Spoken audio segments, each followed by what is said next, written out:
നമസ്കാരം, എല്ലാവർക്കും space grade art and ഡിസൈനിൻ്റെ മറ്റൊരു ക്ലാസ്സിലേക്ക് സ്വാഗതം. എൻ്റെ പേര് രോഹിത് രാജൻ. ഇപ്പോൾ ഈ ക്ലാസ്സിൽ നമ്മൾ പഠിക്കുന്നത് എന്താണ് വാല്യൂ എന്നുള്ളതാണ്. വാല്യൂ എന്നുള്ളത് പെയിൻറ്റിങ്ങിൻ്റെ കോണ്ടസ്റ്റിൽ എന്താണ് വാല്യൂ എന്നുള്ളത്. ഈ വാല്യൂവിനെ നമുക്ക് വാല്യൂ ഗ്രേഡിയൻ്റ് ഓഫ് കളേഴ്സ് എന്ന് വിശേഷിപ്പിക്കാം. കാരണം ഈ വാല്യൂ എന്നുള്ള ഈ ടേം തന്നെ മറ്റൊരു ഡൊമൈനിൽ നിന്ന് കടമെടുത്തിട്ടുള്ള സംഭവങ്ങളാണ്. അപ്പം മിക്കവാറുമുള്ള ഈ ഫണ്ടമെൻ്റൽസ് ഓഫ് ആർട്ടിനകത്ത് ഉപയോഗിച്ചിരിക്കുന്ന എല്ലാ ഡിസൈൻ എലമെൻറ്റും മറ്റേ ഡൊമൈനിൽ നിന്നും കടമെടുത്തിട്ടുള്ളതാണ്. അപ്പം അവിടെ അതിന് യുണീക്കായിട്ടുള്ള ഒരു എക്സിസ്റ്റൻസ് ഇല്ല. അതിൻ്റെ ഒരു പ്രശ്നം വരുന്നുണ്ട്, അതിൻ്റെ ഒരു നോമൻക്ലേച്ചറൊരു പ്രശ്നം വരുന്നുണ്ട്. അപ്പോൾ അത് പരിഹരിക്കാൻ വേണ്ടി നമുക്ക് വാല്യൂ ഗ്രേഡിയൻ്റ് ഓഫ് കളേഴ്സ് എന്ന് വിശേഷിപ്പിക്കാം. അപ്പോൾ വാല്യൂ എങ്ങനെ ഉണ്ടാകുന്നു? ഇപ്പോൾ നിങ്ങളൊരു ഒബ്ജക്റ്റ് നോക്കുക, ഒരു വസ്തു നോക്കുക. ആ വസ്തുവിൻ്റെ മുകളിൽ, ആ വസ്തുവിൻ്റെ പ്രതലത്തിൽ വെളിച്ചം വീഴുമ്പോൾ അതുണ്ടാകുന്ന കറുപ്പിൻ്റെയും വെളുപ്പിൻ്റെയും അനുപാതം, അതിനെയാണ് നമ്മൾ വാല്യൂ എന്ന് പറയുന്നത്. അപ്പോൾ ഈ വാല്യൂ ഉപയോഗിച്ചാണ് മിക്കവാറുമുള്ള എല്ലാ പെയിൻറ്റിങ്ങുകളും ചെയ്യുന്നത്. വാല്യൂ ഉപയോഗിച്ചാണ് നമ്മൾ ഒരു 3 ഡയമെൻഷണൽ ഫോമിനെ ഒരു 2D പ്രതലത്തിൽ വിവരിക്കുന്നത്.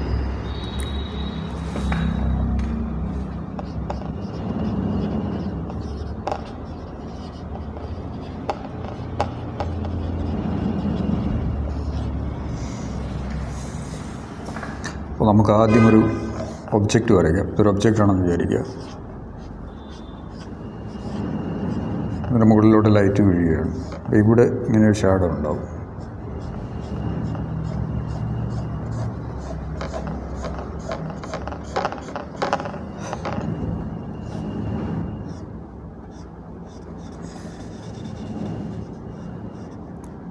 കണ്ടല്ലേ, ഇവിടെ ഏറ്റവും ഡാർക്കായിട്ടുള്ള ഷാഡോ ഉണ്ടാവും, ഇവിടെ ഏറ്റവും ലൈറ്റായിട്ടുള്ള ഷാഡോ ഉണ്ടാവും, ലൈറ്റായിട്ടുള്ള ഷെയ്ഡുണ്ട്. അപ്പോൾ നമ്മൾ സാധാ ഷെയ്ഡിനെയാണ് വാല്യൂ എന്ന് പറയുന്നത്. അപ്പോൾ ഈ വൈറ്റ് ഷെയ്ഡിനെ നമുക്ക് 0 എന്നുണ്ട് റൊട്ടേറ്റ് ചെയ്യാം. ഏറ്റവും ഡാർക്കായിട്ടുള്ള ഷെയ്ഡിനെ നമുക്ക് 1 എന്ന് റൊട്ടേറ്റ് ചെയ്യാം. ഇതിനെ ഞാൻ 0 എന്ന് റൊട്ടേറ്റ് ചെയ്യാനുള്ള കാരണം, ഇത് ഫോട്ടോഷോപ്പിൽ 000 എന്നാണ് കൊടുത്തിരിക്കുന്ന RGB വാല്യൂ 000 ആണ്. അപ്പോൾ നമുക്ക് വേണമെന്നുണ്ടെങ്കിൽ, നിങ്ങൾക്ക് വേണമെന്നുണ്ടെങ്കിൽ അത് മാറ്റി കൊടുക്കാം. പക്ഷേ നമ്മുടെ ഒരു കൺവീനിയൻസിന് വേണ്ടി നമുക്കിങ്ങനെ റൊട്ടേറ്റ് ചെയ്യാം. അല്ലെങ്കിൽ ഇത് 1ന് പകരം നിങ്ങൾക്ക് 10 കൊടുക്കാം. അപ്പോൾ ഇതാണ് നമ്മുടെ ഗ്രേഡിയൻറ്റ് സ്കെയിൽ എന്ന് പറയുന്നത്. 0 മുതൽ 1 വരെ വരുന്നതാണ് നമ്മുടെ ഈ ഗ്രേഡിയൻറ്റ് സ്കെയിൽ. അതിനെയാണ് നമ്മൾ വാല്യൂ ഗ്രേഡിയൻ്റ് എന്ന് പറയുന്നത്, വാല്യൂ ഗ്രേഡിയൻ്റ് ഓഫ് കളേഴ്സ്. അപ്പോൾ കളേഴ്സിൻ്റെ കാര്യം, കളേഴ്സ് ഹ്യൂ ഉണ്ടാക്കുന്നുണ്ട്, കളേഴ്സ് വാല്യൂ ഉണ്ടാക്കുന്നുണ്ട്. ഇപ്പോൾ നമ്മൾ പഠിക്കുന്നത് വാല്യൂ ആണ്, ഹ്യൂവുമായിട്ട് യാതൊരു ബന്ധവുമില്ല. അതായത് വെളുപ്പും കറുപ്പുമായിട്ട് മാത്രമാണ് നമ്മളിപ്പോൾ കളറിനെ കാണുന്നത്. ഇത് നിങ്ങൾക്ക് എങ്ങനെ ചെയ്യാമെന്ന് ചോദിച്ചാൽ, നിങ്ങൾക്ക് പ്രാക്ടിക്കലായിട്ട് ഒരു ബ്ലാക്ക് ഫിൽറ്റർ ഉപയോഗിച്ച് നിങ്ങൾക്ക് ഒരു സംഭവം നിരീക്ഷിക്കാം. അല്ലെങ്കിൽ നിങ്ങൾ ഫോട്ടോഷോപ്പിൽ ഒരു ഫോട്ടോ എടുത്തിട്ട് അതിനെ ഡീസാച്ചുറേറ്റ് ചെയ്യാം. അങ്ങനെ നമുക്ക് അതിൻ്റെ വാല്യൂ ഗ്രേഡിയൻറ്റ് നമുക്ക് കാണാൻ പറ്റും. അപ്പോൾ അതാണ് വാല്യൂ ഗ്രേഡിയൻറ്റ്. അപ്പോൾ ഈ വാല്യൂ ഗ്രേഡിയൻറ്റ് യഥാർത്ഥത്തിൽ റെപ്രസെൻറ്റ് ചെയ്യുന്ന മീഡിയം ഏതൊക്കെയാണെന്ന് ചോദിച്ചാൽ, പെൻസിൽ സ്കെച്ചിങ്, ചാർക്കോൾ പെയിൻറ്റിങ്, ഇതൊക്കെയാണ് നമ്മൾ കൂടുതലായിട്ട് വാല്യൂ പെയിൻറ്റിങ് ചെയ്യാൻ ഉപയോഗിക്കുന്നത്. നമ്മൾ ആദ്യം ഈ കല അഭ്യസിക്കുമ്പോൾ നമ്മൾ ആദ്യം ചെയ്യേണ്ടത് ഈ വാല്യൂ പെയിൻറ്റിംഗ് ആണ് ചെയ്യേണ്ടത്. അപ്പോൾ നിങ്ങൾ പെൻസിൽ സ്കെച്ചിങ്, അതുപോലെ ചാർക്കോൾ പെയിൻറ്റിംഗ് ഒക്കെയാണ് നമ്മൾ ചെയ്യുന്നത്. അതിലൂടെയാണ് നമ്മുടെ ഒബ്സർവേഷൻ സ്കില്ല് വളരെയധികം കീനാവുന്നതും പിൽക്കാലത്ത് നമുക്ക് പെയിൻറ്റിങ് അതുപോലുള്ള സംഭവങ്ങളിൽ ഇത് അപ്ലൈ ചെയ്യാൻ പറ്റുന്നത്. അതാണ് വാല്യൂ. ഈ വാല്യൂ എന്ന് പറയുന്ന സംഭവം തന്നെ ഒരു പ്രിമിറ്റീവായിട്ടുള്ളൊരു കോൺസെപ്റ്റാണ്. പ്രിമിറ്റീവ് എന്ന് പറഞ്ഞാൽ പുരാതനമായിട്ടുള്ള മൃഗങ്ങൾ,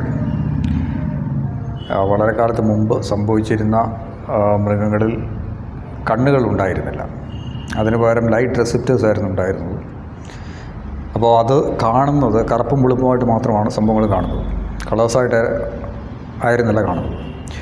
ഈ കറുപ്പും വെളുപ്പും പിന്നെ പിന്നെ മൃഗങ്ങൾ പരിണമിച്ച് റോഡും കോണും കണ്ണുകളിലുണ്ടായതിന് ശേഷമാണ് നമുക്ക് കളേഴ്സ് കാണാൻ പറ്റുക. അതിന് മുമ്പേ കറുപ്പും വെളുപ്പുമായിട്ടാണ് മാത്രമാണ് കാണുന്നത്. ഇപ്പോൾ ഒരു മൃഗം, ഇതുപോലുള്ള ഒരു ജീവി സമുദ്രത്തിൻ്റെ അടിത്തട്ടിൽ ഇരിക്കുമ്പോൾ അതിൻ്റെ മുകളിൽ കൂടി മറ്റ് ജീവികൾ പോകുന്നത് ഇത് കറുപ്പും വെളുപ്പുമായിട്ട് മാത്രമാണ് കണ്ടിരുന്നത്. അപ്പോൾ വേണമെന്നുണ്ടെങ്കിൽ അതിനെ പോയി ഹൈഡ് ചെയ്യാം, അല്ലെങ്കിൽ ഇപ്പോൾ അത് പ്രെഡേറ്റർ ജീവിയാണെന്നുണ്ടെങ്കിൽ അതിനെ പോയി ഭക്ഷിക്കാം. അങ്ങനെയാണ് ഇത് എൻവയോൺമെൻറ്റ് തിരിച്ചറിഞ്ഞിരുന്നത്.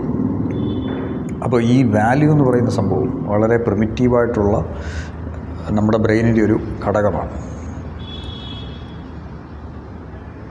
അത് മനസ്സിലാക്കി വെക്കുക. അപ്പോൾ സാധാ മൃഗങ്ങളെല്ലാം വാല്യൂ സ്ട്രക്ചർ കാണുന്നുണ്ട്. മിക്കവാറുമുള്ള എല്ലാ മൃഗങ്ങളും വാല്യൂ സ്ട്രക്ചർ കാണുന്നുണ്ട്. മിക്കവാറുമുള്ള എല്ലാ മൃഗങ്ങൾക്കും കളറ് കാണാൻ പറ്റുന്നില്ല, പക്ഷേ വാല്യൂ കാണാൻ പറ്റുന്നുണ്ട്. ഇപ്പോൾ പട്ടിയുടെയും പൂച്ചയുടെയും കാര്യമാണെന്നുണ്ടെങ്കിലും പട്ടിക്കും പൂച്ചയ്ക്കും ചില കളേഴ്സ് ഐഡൻറ്റിഫൈ ചെയ്യുന്നതിൽ കുഴപ്പമുണ്ട്, പക്ഷേ വാല്യൂ കാണുന്നതിൽ യാതൊരു കുഴപ്പമില്ല. അതാണ് വാല്യൂ. എല്ലാവർക്കും ഈ ക്ലാസ് ഇഷ്ടപ്പെടുമെന്ന് വിശ്വസിക്കുന്നു. ഇഷ്ടപ്പെടുന്നുണ്ടെങ്കിൽ നിങ്ങൾ സബ്സ്ക്രൈബ് ചെയ്യുക, നിങ്ങൾ ബെല്ലൈക്കണും അമർത്തുക. ഞാനിപ്പോൾ ഓൺലൈനായിട്ടൊരു ക്ലാസ് എടുക്കുന്നുണ്ട്. നിങ്ങൾക്ക് താല്പര്യമുണ്ടെങ്കിൽ നിങ്ങൾ താഴെ കാണുന്ന ലിങ്കിൽ കോൺടാക്റ്റ് ചെയ്യുക.